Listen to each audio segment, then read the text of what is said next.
It's a good tuna, but I think I paid too much. I always wear my mask and wash my hands after going home. I am the king of the ring. Welcome to the Japan What Podcast, episode 208. And I am your host, Matthew, PMBigelow.com. Coming at you from the Aizumicho Studios in Shinjuku, Tokyo, Japan, the armpit of Asia, covering Japan Society 5.0. AI market trends, depopulation, migration, rising conflict in the Indo-Pacific, and more. The supply chain wars, of course. We thank you for coming along the adventure that is today's show. New song. Got that one set up the other day.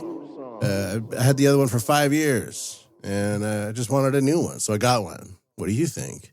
Do you like the old one, or do you like the new one? I kind of like the new one. All right. Well, busy day as usual. We're going to talk about Japan's population and migration today. We'll do some analysis in the supply chain war. And by analysis, I mean, is it? And finally, we'll look at a bunch of tech from Society 5.0. All right. Let's begin with the Japan population.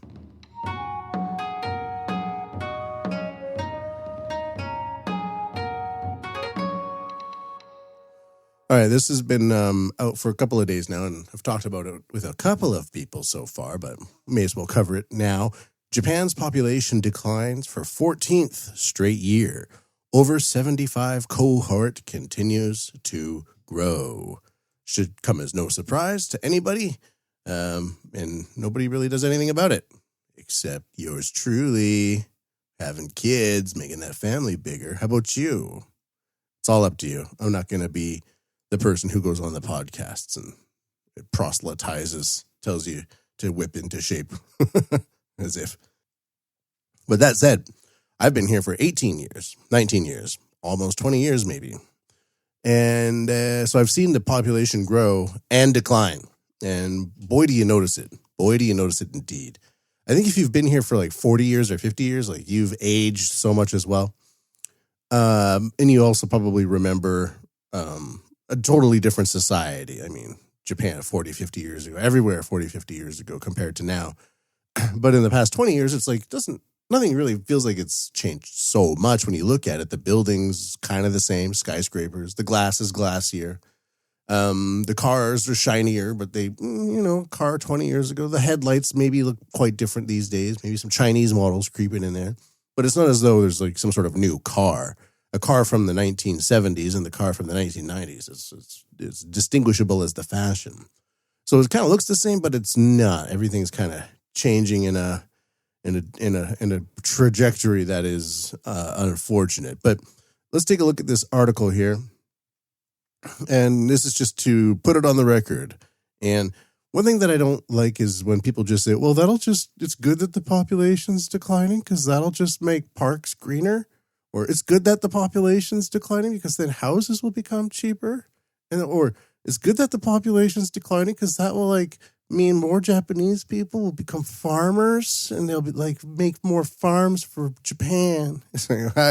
This whole kind of immediate reaction to put a positive sheen on things blows my mind because I'm like, what's going on? And it's actually a good thing? No. The Ministry of Internal Affairs and Communications estimated that Japan's total population was 123,802,000 as of October 1st, 2024, after a 550,000 year-on-year decrease. It's 500,000 people gone off the face of this country. Replaced by whom? This is the 14th consecutive year for the population to decline. The population of Japanese citizens was 120,296,000, following a 900,000 person drop, which is the largest decrease since comparable records began in 1950. I'm seeing this a lot now every year. It's the largest thing ever since. Every year is like a new record. It doesn't edge back up. By prefecture, the population only increased in Tokyo and Saitama. Why Saitama?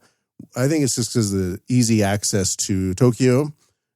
inflation. So people are looking for cheaper places, and Saitama is certainly cheaper. And if you have a couple of kids, you can easily live in Saitama in terms of rent, but you're in Saitama. With decreases in all remaining 45 prefectures, the rate of population decline was more than 1% in 18 prefectures. I'm looking at a graph here. I'm not going to go too much into it. It's a pretty interesting graph, and it shows the year, and it shows the population, and it shows the population decline. So, like, just for example, in about 1991, the population was 129 million, and the population increase at that time was 500,000.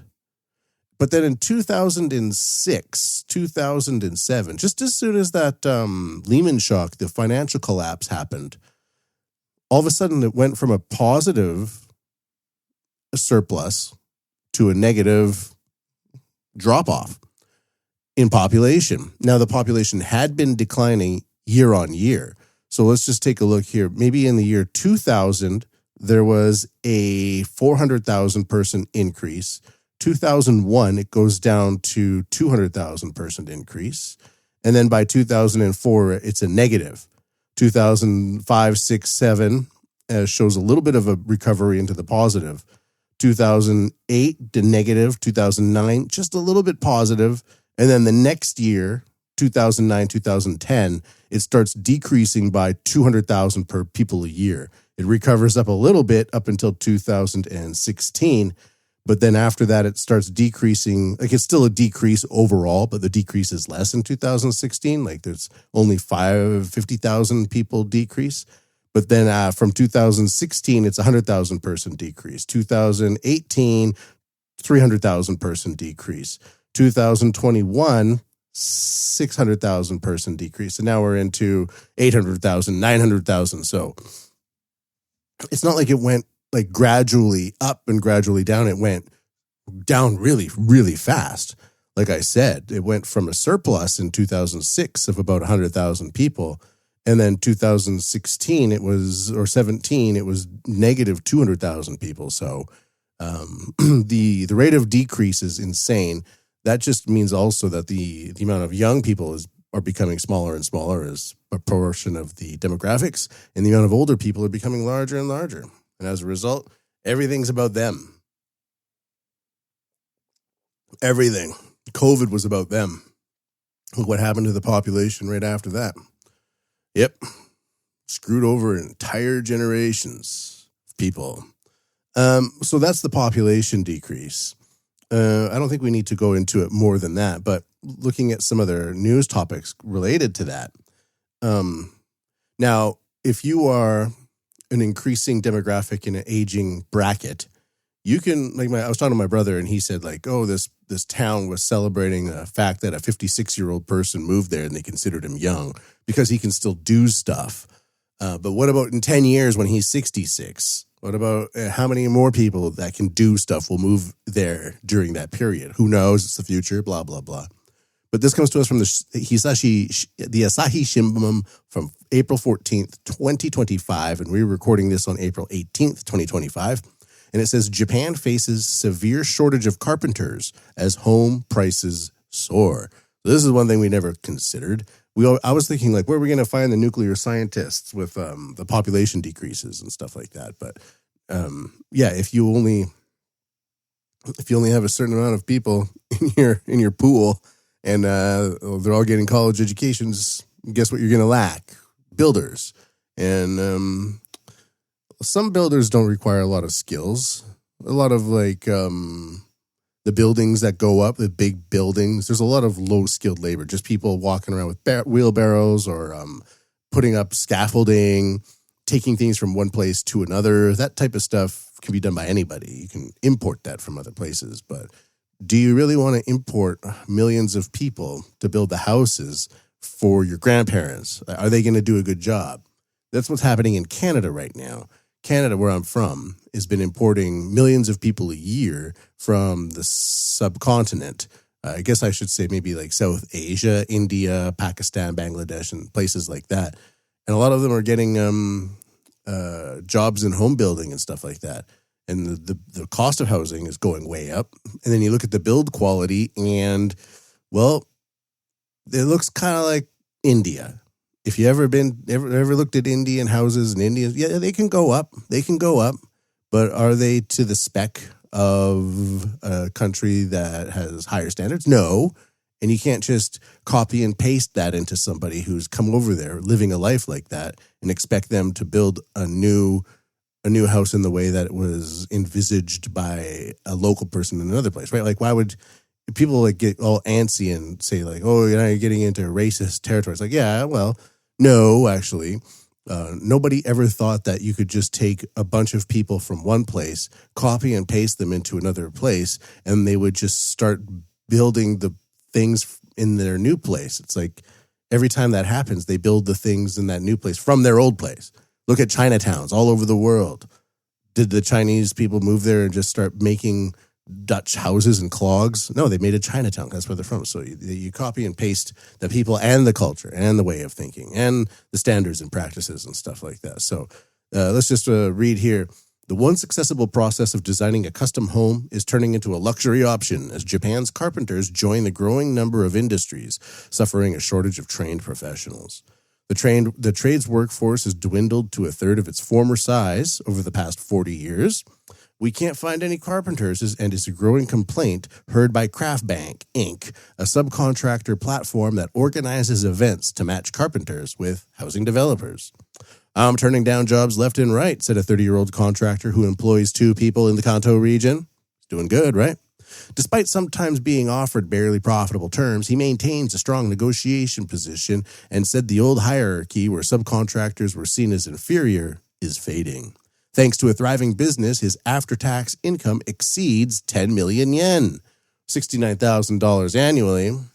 But 3 years ago, I would say that's kibosh to do a U.S. dollar comparison because it costs a lot more to live in the U.S., but inflation's been spanking us every month for the past few years, so it is a massive effect at the end of the day. I just recently I go into the supermarket and I'm like, 3 years ago this would have cost me 2,500 yen. Now 3,800 yen. I'm like, what? I bought a bunch of stuff that's cheaper and on sale. Yeah, but all that other stuff seeing increases of like 10 yen, 15 yen, 25 yen per month. And then after a few years, it's like now 5 things is like, several dollars more than it used to be. And you go and you do that a few times a week. And now all of a sudden it's like, oh yeah, that's an extra, 20, 30, 40, 50 bucks to buy the same stuff that is no longer in your pocket. And then you stop going places because you're just like, I don't want to pay more for other stuff either. Yeah. I like having my money. I don't want to spend it on more money on stuff that's getting worse. According to the national consensus, the number of carpenters peaked at 930,000 in 1980. By 2020, it had fallen below 300,000, with projections of a possible drop to 150,000 by 2035. I'm going to stop it there, but obviously, if you're getting into carpentry and stuff like that, it's hard on your body, but if you make some good cash, it's maybe a little bit inflation-proofing or future-proofing. A lot of companies are now offering much less than that. Young people are getting screwed because there's just too much of a supply, I guess, in the corporate structures. And they're all aiming to get rid of as much labor as possible and replace it with AI. But I don't think you can build boutique houses with AI large language models and Optimus robotics and things like that. It's just not possible. All right, next one. So we have the massive population decline. Now we have no carpenters. Are those two related? Now, one thing that the Japan government is doing is it's importing a lot more people.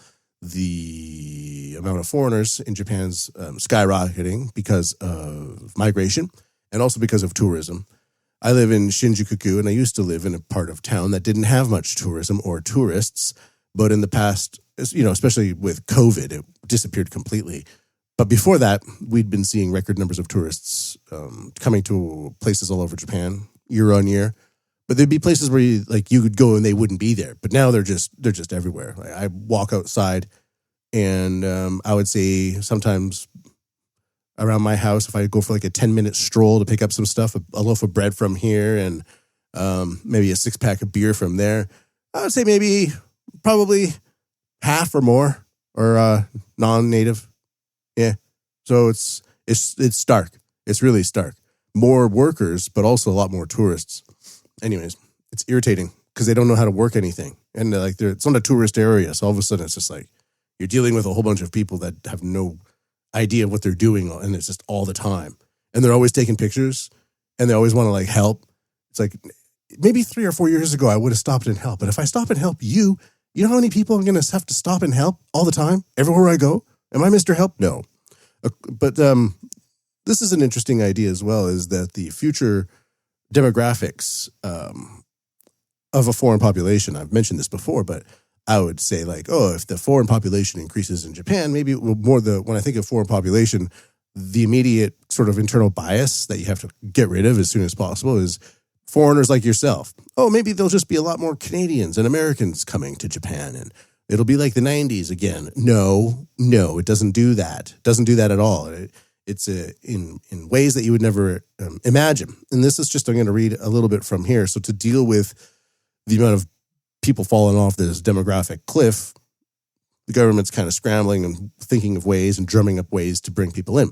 This comes to us from the Asahi Shimbun, Asia and Japan Watch from February 2025. I'm not going to read into it, but just to prove that I'm not making shiznat up. The title here, the headline is Teacher Helps Myanmar People Learn Japanese and Escape Hardships. And this is about how many Myanmarese are coming into Japan. So in addition to like record tourists, in addition to a massive shortfall in labor, and in addition to plummeting populations, we also have new immigration. According to the Immigration Services Agency, 110,000 Myanmar nationals were living in Japan as of June 2024, more than 3 times the number at the end of 2020.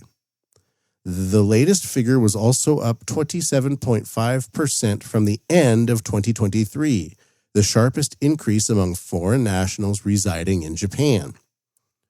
All right, nothing against the Myanmarese or the Burmese or the Burman, depending on what era of literature you were reading. If you go back to colonial literature, they were called Burman. The Burman approached me.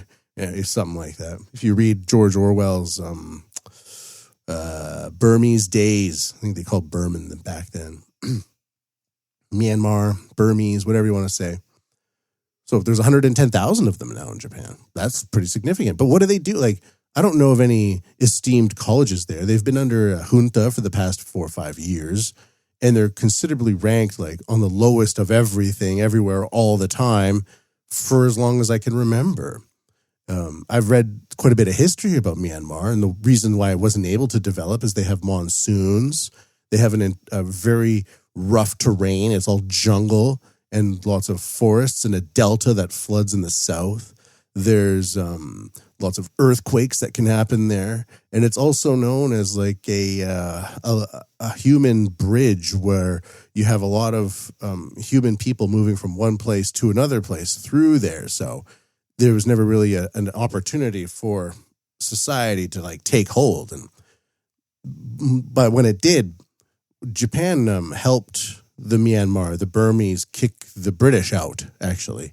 So the junta that rules Myanmar right now, the original junta members were trained by Japanese. Japanese army found them in World War II, 1930s or something like that. They trained them up in Hainan, an island in China's south where China has its new like rocket launcher, not rocket launcher, but space pad or, sending rockets into space. My mind's in a different zone right now. I'm thinking about the Burmese. Trained them up, and they got them to overthrow the British out of Myanmar. And that also included the Rohingya, because the Rohingya were a subgroup of Bengalese that were kind of pinched off by British colonialists and used as a divide and conquer mechanism against the local Burmese. So the reason why a lot of Rohingya are not really accepted into Myanmar is because they are considered to be British loyalists. And in fact, in World War II, I think that the Rohingya fought the Burmese for land in Myanmar, and the Rohingya were fighting on behalf of the British colonialists. That's from what I remember. So there's this like really crazy history. So Japan kind of feels a responsibility, and that's not my interpretation. I've read that from a variety of sources to help the Myanmaris, but I don't know what they're going to be doing. Like I said, it's not like you can just take people from like adults from a war-torn zone, put them through a training course and expect the level of society that you've been experiencing just because you put someone through your own training course. I mean, that person has a lot of trauma and a lot of different ways of looking at the world. I mean, they're not really living on the high horse in Myanmar, haven't been for a while. I'm not saying that they couldn't. I mean, maybe if they had 50 years of stability, sure, why not? What do I care? But who knows what 100,000 Myanmaris are going to be doing in Japan. So there's this real push from the Japanese upper echelons of society to diversify Japan. And this is one of those methods. A lot of people say Japan's so based, Japan would never commit some sort of demographic suicide, or it wouldn't go the way of the West and just go mass migration. Well, they might, but in a Japanese way. They wouldn't do it like France, but they might do it like Japan. So that's going to be the demographics for today. What do you think about that? Pretty insane, huh?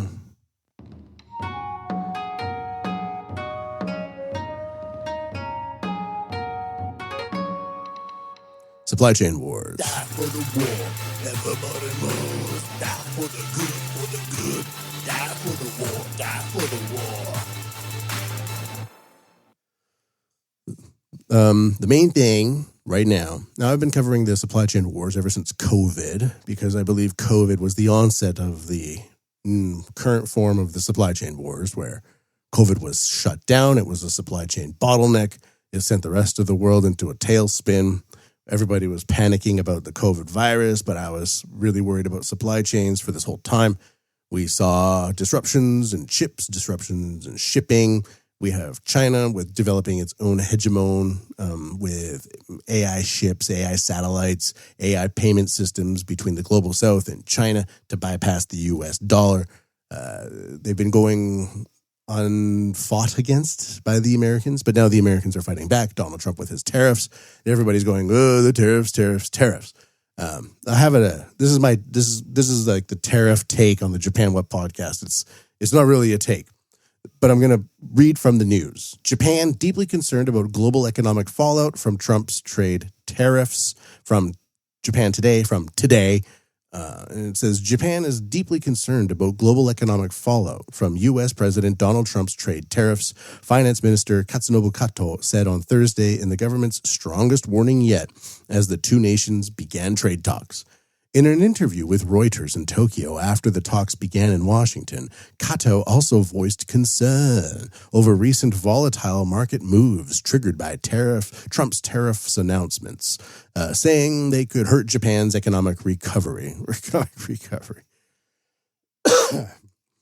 The recent U.S. trade tariff measures affect various industries and heightened uncertainty. We're deeply concerned they could affect Japan's economy as well as the global economy through various routes, such as trade and financial markets, said Kato, who plans to go to Washington next week.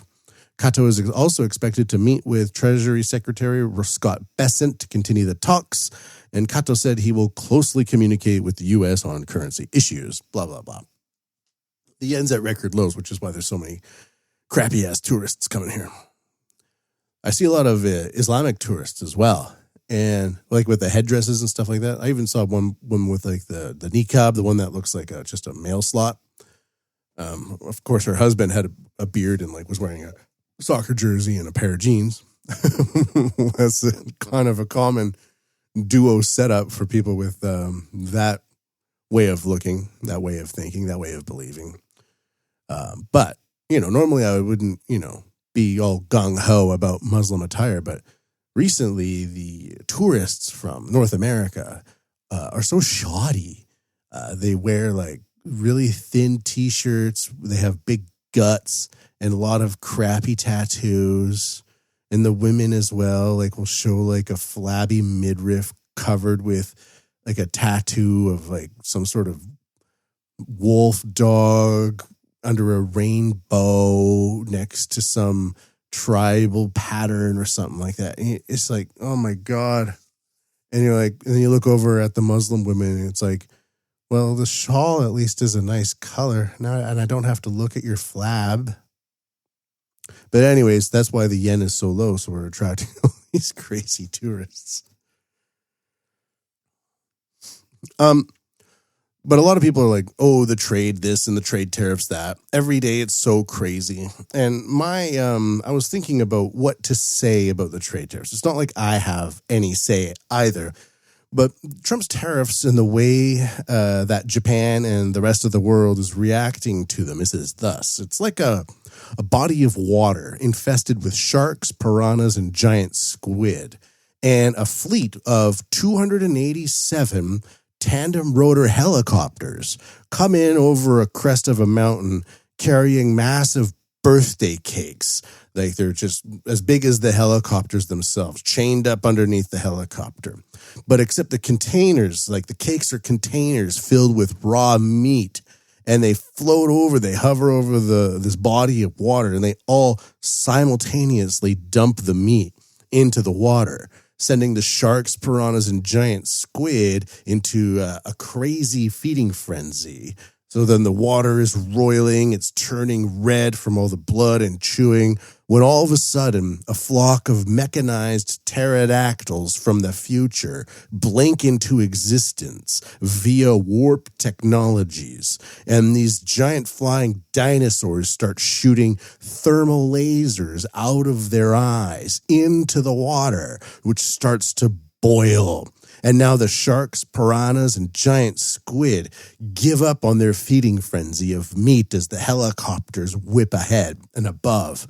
And the fish start leaping out of the body of water in a desperate attempt to escape, except they can't. They start exploding instead. Their guts and teeth and fish balls are shooting up into the sky. And the pterodactyls start humming in unison with the frequencies of the tandem rotor helicopters, creating a calm, low vibrational sky song. And then a podcaster who has no access to any insider information says, so let me break this down for you. We're going to delve into this on today's podcast for some unique insights. Not gonna happen. It's basically just chaos. It's frothing and roiling and riling and changing and shifting all the time. And to sit down and look at it and kind of intellectually pontificate about what Trump really actually is trying to do here. What the Japanese really should be trying for in this situation. It's impossible.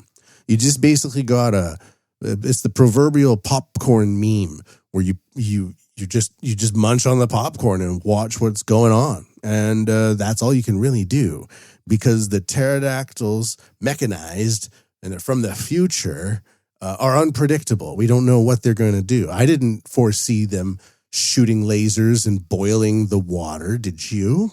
I didn't foresee all of the sharks giving up on their feeding frenzy and exploding as they're leaping out of the water. And the giant birthday cakes are as well. It's that was out of the blue, and those cakes were like those stripper cakes where somebody wheels in a giant cake at an office party and then the top pops off and a woman comes out and sexy music starts playing. It's one of those. So we don't know what's going on with the tariff wars. Nobody does. And anybody that says they do is obviously understands the world on a completely different level than anyone ever has, ever before, ever. But another aspects of the supply chain war, it's the tariffs are one way for the overarching sensical way to interpret it as like the American interests of their supply chain. They don't want China to have it. So they're implementing lots of tariffs on China to prevent capital flowing out of America into China, and then China being able to use that capital to further invest it into its own supply chains, its own Belt and Road Initiative. And I know there's problems with that, blah, blah, blah, but it's still happening and people are still signing up to do it. And also get people to choose an American side as opposed to a China side. That's a big ask. I don't think it's going to work if that is the case. But the idea would be to have more production returned to America. And I believe that would be in the form of AI and the robotics, automate the factories, make them for the domestic markets. And if you're a foreign company, you get a factory running in America, you start producing for the domestic markets, that's fine. I think this whole issue of Japan does not take American cars doesn't make much sense because American cars aren't designed for the Japanese market, Japanese roads, Japanese culture. It's like the builders from Myanmar. It's like everything else. China people building Chinatown. It's Americans building cars for Americans, but they don't export well because where they're going, it doesn't work. It's all one and the same. And so basically people are going to wait choose on how they can walk the line between China and America. That's probably what's going on right now. And we'll see what happens. A lot of people are like, China's going to fall, the economy. Oh, America, they don't know what they're doing, blah, blah, blah. We don't know. Nobody knows. But that's probably the overarching example. And America's a lot more open to having people come into its markets than China. China will invite you in, but it will easily kick you out after taking everything from you, according to a lot of people. But then again, if you want to have a factory produce a bunch of stuff for very cheap for your own markets in your own country, China can do that too. So it's a very interesting dichotomy. But in addition to all of that, that's like on the supply chain war, that's like the actual supply chains. But then there's also the shipping lanes as well. And this one is more about the lanes. Japan protests to Russia over ship restrictions near disputed islands. From Japan Today, via Kyoto News. Japan said Thursday it has lodged a protest with Russia over its move to temporarily restrict the passage of foreign military and government ships in waters around the Russian-held Japanese-claimed islands off Hokkaido. This is called the Northern Territories, seized by Russia after World War II. Japan claims them. Russia operates them. So it's a source of friction between the two countries. We protested through a diplomatic channel, said Chief Cabinet Secretary Yoshimasa Hayashi. And Russia has said that the foreign military and government ships will not be allowed to navigate through waters around the islands from Wednesday until May 1st, Hayashi said. The so-called right to innocent passage under the UN Convention on the Law of the Sea ensures that a foreign ship can sail through the territorial waters of another state unless it poses a security threat. So there we go. Just maybe Russia closing off a little access route here, hemming it in off the north. These maritime borders are something to keep in mind if China goes in on Taiwan and tries to claim it. Russia might be able to set up a series of diversionary situations where they might start patrolling really close off Hokkaido Islands and stuff like that. And that would mean that Japan would need to send a bunch of its naval forces up there instead of down into Taiwan. Another one would be Japan is host to 30 or 40,000 North Koreans. If they get the word to start stirring stuff up, or if they seize some boats, like even civilian boats, and start driving around in Osaka Bay or something like that, that would be a diversionary attack. And they could also divert forces from South Korea as well. Via the border between North Korea and South Korea, of course. And so these might be some scenarios being set up for the future to ensure more efficient suppression or diversion. In case China makes a move on Taiwan, Russia might be able to, and North Korea might be able to come in and help China and suck away some of its some of the defensive resources from U.S.-friendly countries and Taiwan-friendly countries from going and helping. So I just read that and thought, oh, that might be part of that. Could be a part of that. Or it just could be Russia claiming more northern territory and saying, no, you can't come here anymore. Anyways, just an idea. Little friction there. It's not very friendly, is it? And I think one more. Weaponized supply chain. So China suspends poultry meat and sour gum imports from certain U.S. firms. This is a tit-for-tat type of thing. April 4th from Beijing. So not exactly new, but I hadn't heard about it. But I have just an idea based on this. So it says, China's General Admission of Customs said on Friday that it has decided to suspend those exports. And the decision comes after Chinese customs detected excessive levels of zearalenone and mold in imported U.S. sour gum and salmonella in U.S. imported poultry meat and bone meat. Bone meal, the government agency said in a statement. This could be BS because, as we know from COVID, if you take the testing, the PCR testing, the polyase chain reaction, I think that's what PCR means, and you cycle it up to 35 or 36 or 45 cycles, it amplifies genetic content to a level where you could basically see anything. And that's what the inventor of the PCR test said. He said it should really be used for this. So if China wants to go tit for tat and appear logical, all it would need to do is amp up, increase the sensitivity on its testing and say, oh, no, you can't import from here anymore. We have to turn that all away. And this would be kind of a gray zone form of supply chain warfare. And I'm not going to go too much more into that, but it could be like, what's it called? Unrestricted warfare. Well, I'll try not to smack my lips. And where Russia says we're gonna create these diversionary situations on the north, and China says, okay, we're gonna amp up our testing so that we can detect things that don't really need to be detected. And or is America sending a bunch of poisonous meat and trying to poison the Chinese? That'd be interesting. That would be one way to think about it. You have to think about it both ways. But this is the way that the supply chains can be weaponized. And it's all subterfuge. And then the government gets to come out and say, we're trying to protect you, citizens. Don't send poisonous material to our citizens because we'll save them. Meanwhile, it's just all in some sort of cynical guise of punishing people in a new form of taxation or response to tariffs. Oh, you're going to tariff us? You're going to increase tariffs? Well, we're just going to detect a whole bunch of stuff in your foods and exports to us and then buy them from somewhere else. How about that?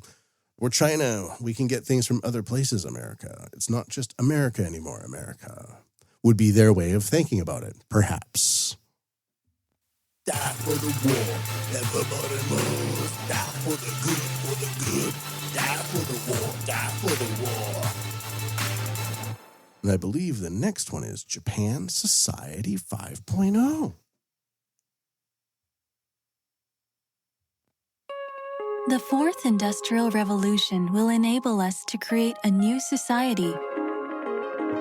Artificial intelligence will transform the big data collected through the Internet of Things into new wisdom. Society 5.0, a technology-based, human-centered society. Whoa. The fourth industrial revolution will raise our standard of living and solve various challenges we face. Nice. It will, for example, free us from the stress of driving, allowing us to safely visit anyone, anytime. All right, so that's the Japanese government's Society 5.0 pitch of using all this technology to make life better for everybody. We'll see if it actually happens or not. And of course, it's just an umbrella term for all things AI, wireless, cloud-driven mechanics. And I like to look at it that way because otherwise you're just always looking at one thing and not connecting it to another thing. Here we get to connect the dots. We get to be in a bunker with the red yarn between all the little newspaper clippings from the crazy person and put it all together and start ranting about it into a microphone. All right, first one. Let's go. Osaka Expo to be a springboard for widespread adoption of cashless payments and facial recognition. So there's this World Expo. I don't know if you've heard about it, but it's in Osaka Kansai right now. And it's a giant sustainable development goal propaganda piece. And the entire facility is based on this messaging.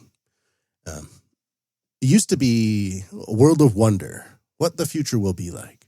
But now it's focused on sustainability. And that just means you have to live with less so the earth can live with more. That's basically what it means. Let's take a look at this article. It's from April 12th, and we'll look into it.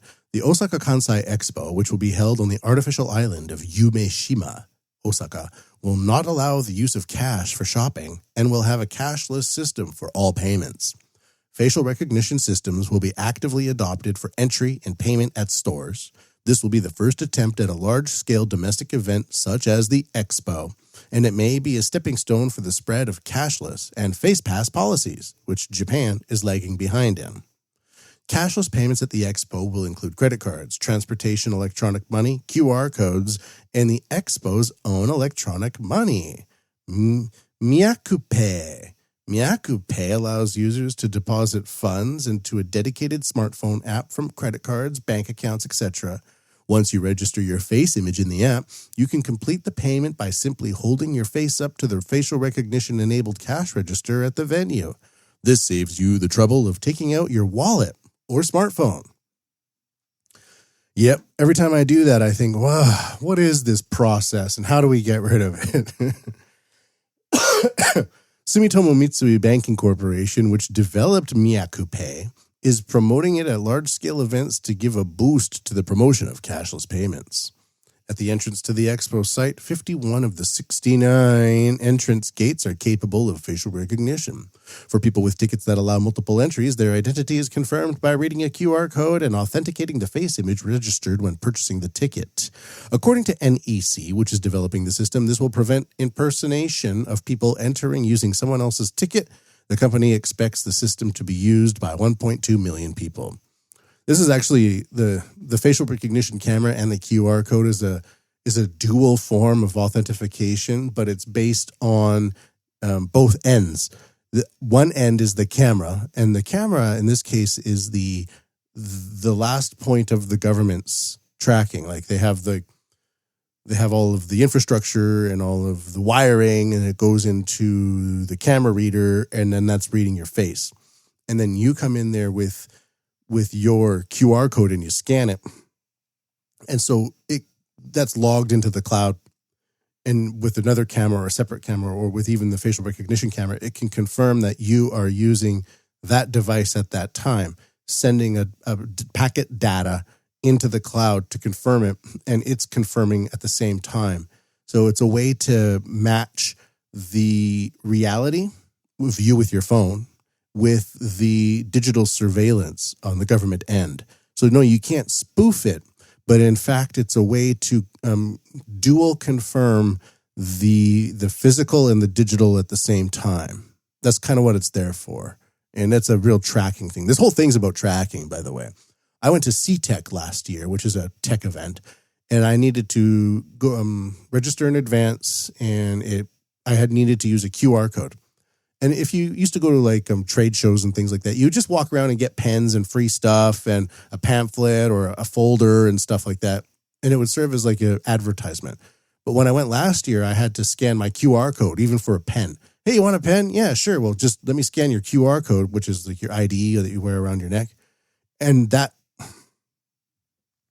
basically the QR code had a bunch of my information stored into it. And then after that CTEC event, I started getting spam from every company that gave me a pen or a folder or whatever, a ruler. And it still goes on to this day. So this is a new form of tracking. That's all it's about. And the payment is tracking, and it's all tracking. This isn't about convenience. It's about tracking. I could like assume that if we were walking around with giant boulders as forms of payment, and we needed to like get wheels and have more kids to push more boulders into town so that we could buy slices of bread, that would make sense. But it's like, well, a $10 bill or 1,000 yen note in my wallet is not really some sort of nightmare scenario that needs replacing, is it? So this is a whole SDG push, and the food here looks absolutely nightmarish at the Osaka Expo. I've been researching this a lot. I haven't seen one thing I would like to eat. Here's a couple of examples. In Japan, there's something called okonomiyaki, and this is called a Japanese-style pancake or a Japanese-style pizza. Basically, you have cabbage, a bunch of veggies, seafood or meat, maybe some noodles. You throw it all onto a grill, then you flip it over, then you put a bunch of sauce on it, and you eat it. It's really good. But that can't happen anymore because it's the future, and we need to think about SDGs. So, at the Osaka Expo, you can get a soy meat okonomiyaki-style hamburger for about 1,300 yen, about 1,000 or $10. And you have to pay for it with your QR code or whatever, your tracking device. It doesn't look very good. It doesn't look like okonomiyaki. I don't know why it's even called okonomiyaki. And, but you get SDG points because you're eating soy meat instead of chicken or pork or squid or whatever you'd put on your okonomiyaki. And it's also a cultural replacement as well. It's like not actually your own food. The other one that I saw was transparent takoyaki. Or takoyaki is like a deep fried bunch of dough with octopus inside of it. It's very popular in Kansai. But they had like this weird way of boiling it. And so it would be totally clear or translucent. And they put it into like a cardboard box and hand it to you. And you slurp it in. And nobody looked like they were enjoying it. In fact, I was a little bit worried because this is like, this looked like Davos 2.0, like World Economic Forum funded. We will spend all the money, but give you nothing in return. There's all these pavilions from different places in the world, and they look really good. The pavilions are very well designed, and they're all made of wood. But this is like the image for the future of society. You're going to live in wooden buildings, and we will have the technology that monitors you. And we will give you a device that will confirm where you are and where you do things based on the amount of digital monitoring infrastructure we install around you. And you're not going to have anything because it's the future, and we can't have a good future because we're destroying the planet. And so in order to destroy the planet, in order to not destroy the planet, we need to destroy your futures. That's the overall message. You'll have soy meat. You'll have clear food. You'll have nothing that resembles your own culture.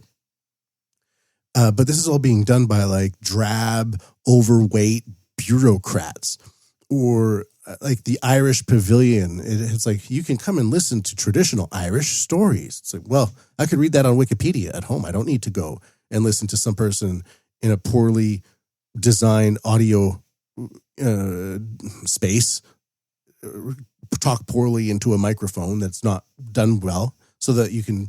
And what are you doing talking about your own history, Ireland, when you're flooding your own country with a lot of non-Irish and putting them up in housing? What's that all about? What kind of message are you sending there? But it's not like they're showing Irish technology, not some sort of future Irish world. It's like you're going to go back into a feudal state as this technocracy is poured all over you like gravy. The one for the Scandinavian countries, the pavilion for the Scandinavian countries, it looks really nice on the outside, but you go in and it's like a circle. That's the SDG symbol is a circle, all those little wheels. And there's nothing in there except a bunch of pictures and posters that they've glued onto the side of the wall. And it's like a woman smiling and a graph and all this like stuff that you would expect from a 5th grade North American school these days of people just smiling and saying, you can be 72 genders too. 2 + 2 = 72 genders. Stuff like that on the inside. It's like, what's going on here? And of course, this is taking like millions and millions and millions and millions of dollars to build. But in return, you get tracking technology, you get the messaging to return to a feudal state, and you also have to replace your culture with new food technologies that are aimed at lowering a carbon footprint score so that you'll be able to have points allocated to you, like freedom points through your phone that will give you access to more areas in a gated community. That's what's happening here. It's a nightmarish vision of the future paid by the taxpayer. I have seen some interesting technologies there from the videos I've seen. Like a flying car, but it's not a car. It's just a bunch of drones that this was supposed to be actually, it was only a demonstration, but this was supposed to be a service where you could fly from downtown Osaka on a eVTOL, an electric vertical takeoff and landing man-carrying drone, and fly across the bay and land and then go back into Osaka Center. But it was considered to be too dangerous. So they just did a 2-minute demo of some weird-looking, I don't know, drone thing, go up and then come back down. I did see a self-driving motorcycle, but it moved around like 2 or 3 feet, and the person pushed it a little bit, and it went back. But for the most part, all I'm seeing is drab bureaucrats from around the world sitting in these lavish wooden structures, devoid of any technology except for all of the tracking technology that's being set up around them. So you can go around and pay way too much money for food that is deemed SDG safe, yet culturally devoid and nutritionally lacking. That's one vision of Japan Society 5.0, it seems. There's 2 versions. There's the government version, which is a bureaucratic measure that just aims to suck and suck and suck and suck and suck more and more and more and more, provide less and less and less and less. Then there's all those like young, bootstrappers who come in and see the technology and try to create new products for regular people, and they invest in them and create new companies and create new value and create new systems that they're all into. I'm into some of it. I'm not into all of it, but it's a much more organic feeling. But we'll see what happens here, because this vision is cancerous, but it's prevalent, and it's seen as good, but it's not. Let's take a look next at we'll just go through some headlines here. AI revives the deceased. New services emerge, even for funerals. You can meet your dead family members once again. A number of services are emerging that use artificial intelligence to study video and audio recordings of the deceased before they died and resurrect them in the digital space. There have already been cases where it has been used at funerals, but there are still issues to be addressed before it can become a common practice, such as how to respect the dignity of the deceased. Thank you so much for coming together for me today. I'm really happy that everybody is remembering me in this way. His late father, shown on a monitor set up at the funeral venue, spoke with a smile to the attendees. This is a step in a wild direction. If you want to do this, that's fine. Set up an avatar. My only thing is that what if they put in the wrong information, or what if somebody puts in like crazy information? It's like, my only regret is that time when I was out of town and I ran over a child, and the life went out of their eyes as I looked in my rear view mirror, and they slid down the side of an embankment and into a river, and I never turned back. What if somebody put like that? And so you're mourning this precious person from your family. This AI avatar starts spewing lies, or are they lies? Maybe it was cross-referenced and inferenced and put in there by the AI itself, by some sort of self-learning algorithm.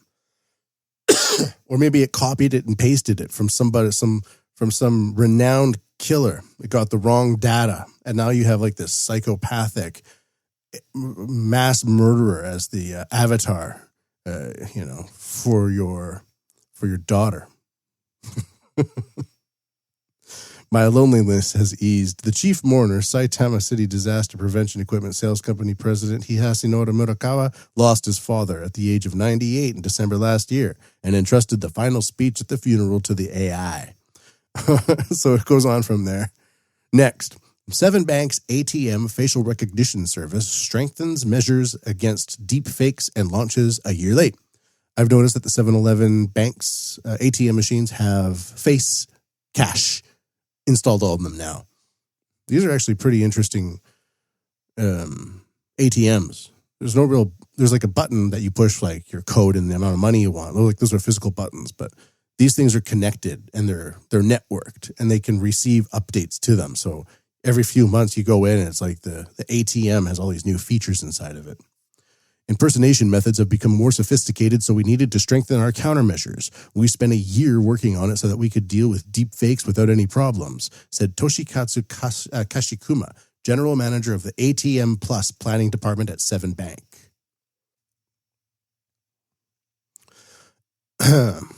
As of September 2023, Seven Bank had planned to launch the service in spring 2024. It actually began service in February 6, 2025. Face Cash is a service that uses facial recognition to allow users to deposit and withdraw cash and check their balances. This is the third installment of Plus Connect authentication and processing service for financial institutions. When registering for Face Cash, you scan your cash card and enter your 4-digit PIN. Then your face is photographed. You are randomly instructed to smile, blink, and move your face in a designed angle. Next, you enter your mobile phone number and are authenticated with a one-time password, after which a face recognition passcode is sent. This has been used in China for the past 7 years, I think, at least. When making a transaction, the user enters their facial recognition passcode and then undergoes facial recognition in the same manner as when they registered. After that, they select whatever they want to use the service for deposits or balance inquiries, enter their PIN, and then carry out the transaction. So I don't understand why this is like convenient. This sounds like a big pain in the ass. Isn't my cash card easier? The facial recognition passcode is a 3-digit alphanumeric number and is used because we needed a system to identify the customer before facial recognition and to prevent unintended customers from proceeding to facial recognition. Goes on from there. I'm not going to go too much into it, but it's just that this service is coming to Japan, but it seems to be full of rigmarole, and I probably won't use it. Waymo, which has begun to slowly roll out in Japan as a self-driving taxi. I read that this was true and false. But there's these self-driving taxis by Waymo, but they're actually driven by people in Japan now. So it's not like this driver, like the taxi is like a self-driving taxi, but somebody's driving it. So we don't actually have self-driving taxis in Tokyo. But no, we do, but they're not self-driving. We have self-driving taxis being driven by people in Tokyo. The idea here is that they're going to collect a bunch of data so that they can localize how they're supposed to drive. Because if you train all these cars on San Francisco data and copy and paste that data onto Tokyo streets, you're going to be killing a lot of people. So they don't want to do that. So if you hear that, like we have self-driving taxis in Tokyo right now, well, we do, but they're just driven by people. Yeah, it's a little bit of a strange thing. Moving on. Woo, look at that ad popping up there. Sneaky. Shocking facts revealed in an experiment where an AI agent books a hotel room. How does an AI view online ads? We're not going to go too much into this, but just in terms of AI agent called Operator, developed by OpenAI, also developed ChatGPT, can automate web browser operations. So this is just an example of that. And it says, at the beginning of this year, many people predicted that this would be AI agent year, and it is. For example, an AI agent called Operator. This means that operators can open their own virtual browser, recognize the text and images displayed there, and then perform human-like operations, such as clicking and scrolling. I kind of flipped around there, but I think you know what's going on. This will enable robots to complete product purchases and various reservation procedures on e-commerce sites, hotel reservation sites, and other sites on behalf of humans. For example, this screenshot shows me giving instructions to the operator, and it just says, here's what I want you to do. In the search engine, Bing opens and a search is performed. After some back and forth, I found that the cheapest price for a hotel room I was looking for, that was the instructions, was 43,000 yen from Hong Kong Express. In the screenshot above, the operator suggests, do you want to go to the booking page and actually book this flight? And it says, well, this is just a test, so they didn't, but it's just an example of how AI operators can work for you outside of your even office and things like that. So an AI agent can be like a travel agent. Like looking at all these websites is a bit of a ball ache. Yeah. But now you can get an agent to do it for you. This is actually going to be going on in Japan in 2025. This comes to us from aws.amazon.com. This is the Japanese site translated into English. That's what an AI agent will do. The background to hosting an AI agent hackathon at AWS Summit 2025. So I wanted to include the one about shopping first because now you can have AI agents that also hack. So it's the double-edged sword, proverbial metaphor, cliche thing. This year's AWS Summit will be held on June 25th and 26th. An AI agent hackathon, AWS Summit 2025 Generative AI Hackathon, will also be held there with the theme, the explosive birth of AI agents that can be used to their full potential to achieve XX. The deadline for entries for this hackathon is May 13th, and Quizknock, who helped out last year's AWS Summit and AI Day Hackathon held on October 24, will be cooperating as a judge and navigator. The hackathon held at AWS AI Day with the theme Make Work Easier and More Fun with Generative AI received an overwhelming response from participants. And it kind of goes on from there. But AI agent hackers coming soon to an AWS service near you. I'll skip that one. We're kind of running low on time. Following up with DXYZ, which has the Frido platform. Listeners to this podcast are probably very familiar with Frido and DXYZ and how they're being installed. Their facial recognition services and cameras and programs are being installed in new condominiums all over Japan and even in places like Sri Lanka. But DXYZ Corporation is pleased to announce that it has introduced the facial recognition platform Frido, developed by the company, to the Tokyo headquarters of Chuetsu Pulp Industry. Chuetsu Pulp Industry is a paper company that manufactures and sells newsprint, printing paper, packaging paper, specialty paper, sanitary paper, and paper pulp. The company also engages in the energy business through wood biomass power generation and development of new materials such as cellulose nanofiber. When the company built its new Tokyo head office building, it was considering installing a face recognition service system that is more convenient than vein or fingerprint authentication and follows contactless unlocking in order to strengthen security and make it easier for employees to work. And this time, the system was adopted for the Tokyo head office. In particular, Frido was highly evaluated not only for the convenience of face recognition, but also for its track record of installation in office buildings, including the speed and accuracy of face recognition. So we can see there that even pulp companies and paper companies are using this, even for like things like elevators and stuff like that. So if I have an office on the 4th floor of a building, maybe you don't want me going to the 8th, 9th, or 10th floors if there's a bunch of security issues with that. I'm just not allowed to go. It'll automatically take me to the 4th floor unless I push a button for like 1, 2, or 3, right? Something like that. But it's just interesting that even paper companies are now using facial recognition access for their head offices. AI semiconductors evolve surveillance cameras. NTT develops new camera that can detect up to 150 meters ahead. I'm putting this towards the end because with research, it's developed, and then a few years later, you begin seeing it in products. So by looking at the research and looking at the development, you can see where the future of the technology is heading. I learned that at SoftBank, where I worked for 5 years, from 2015 to 2020. Some like crazy thing would be announced, and you'd research. Everybody would be like, that's stupid. But then 3 years later, it's like, it's being used in this way for that thing by this company in a combination with that company. Oh, I get it. That's why it's worth $150 million. It's kind of interesting to look at this stuff.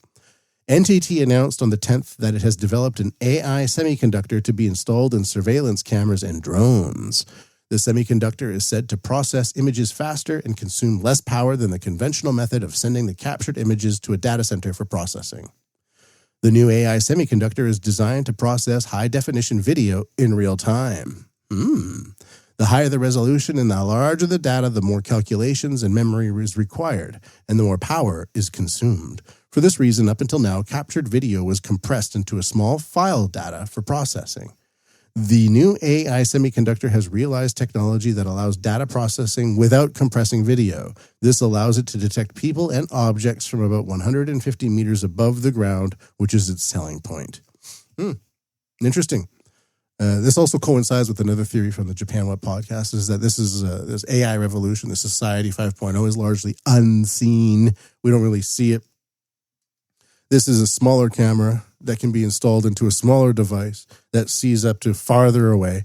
So if I'm 150 meters away, I'm not looking around. I'm not looking 150 meters away from me to see if there's some camera analyzing my biodata in the wall somewhere. I'm not going to come out of a ticket gate on a busy day in Shinagawa Station and go, wait. Before I need to go where I'm going, I need to stop and I need to look around me at stuff 150 meters away.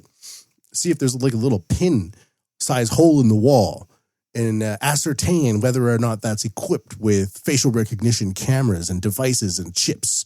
And is that processing locally? Maybe it is. Like nobody would ever think of that. We're just walking past it, but it's looking at a lot of us. So interesting how this the surveillance creep is not even noticed. I mean, if you open up your window and you step out onto your patio and you notice there's like a guy on like a patio a few buildings down and he just looks up at you and then looks down, you'd be like, well, that just happens. It's a big city. But then you go out there every day for 3 months, and every time you go out there, that person is there. And you open your door and you step out and he looks up and looks down. You're like, wait, he's writing something. What's he writing? That would be weird. And you would probably call the police. But now that it's a tiny hole in the wall and it's a machine, you don't even know it's there. So this is the mission creep of Japan Society 5.0. I'm going to stop it there. I've actually had a bit of a cough this week and I was unable to record a podcast earlier. So I'm going to stop it there. I need to save my voice. Otherwise, I'm going to witness some sort of terrible thing for the weekend. But there's nothing really much else. The only thing else actually is 4 arrested in Japan for selling AI created posters with explicit images on them. So these dudes were just making porn and selling it to people without the Japanese blurred out private parts. And that got them into a lot of hot water. All right. So that's Japan Society 5.0.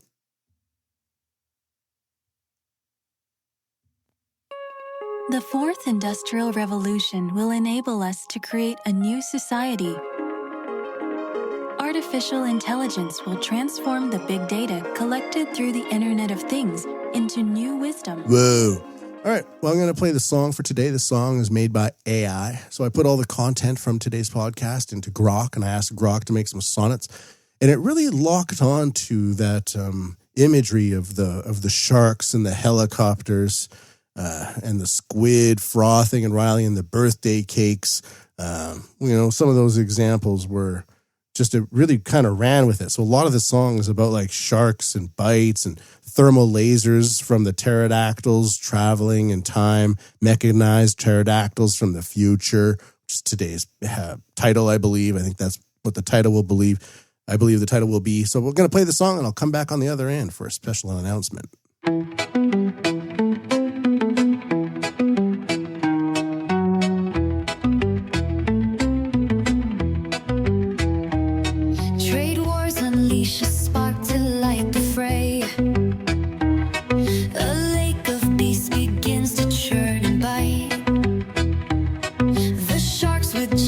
Jaws tear flesh away. Piranha swarm in packs to seize their right. Giant squid with tentacles entwine. A fleet of rotors hums through clouded air. Raw meat from cakes and torrents falls divine. The water stains with blood a crimson glare.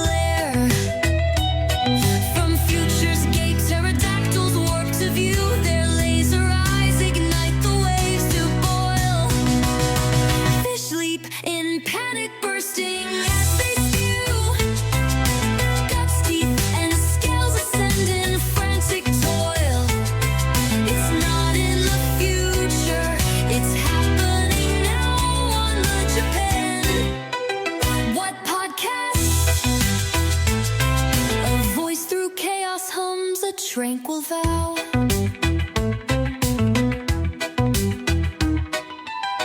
Tariffs erupt to shatter global trade. A sea of hunger twists and frantic sprawl. He'll strike with bolts to stun what dares evade.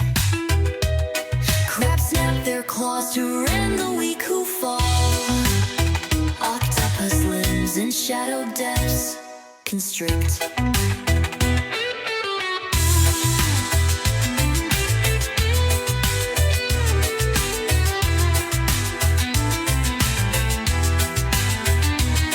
Food chains meld minds with circuits sharp and sly.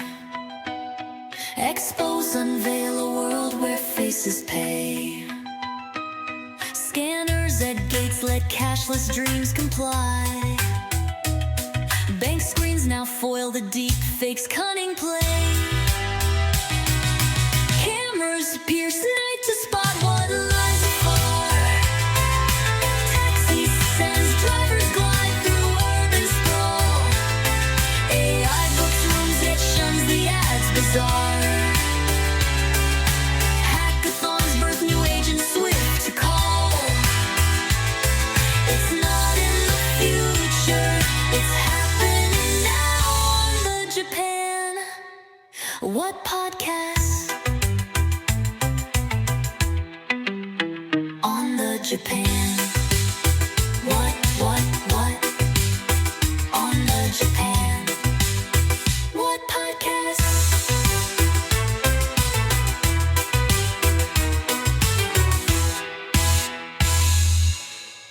All right, and that's the song. A lot of interesting visual imagery there. So make sure to go to MatthewPMBigelow.com for all the podcast wants, needs, photos, and more. And anything else, make a donation at paypal.me/JapanWUT. That's paypal.me/JapanWUT.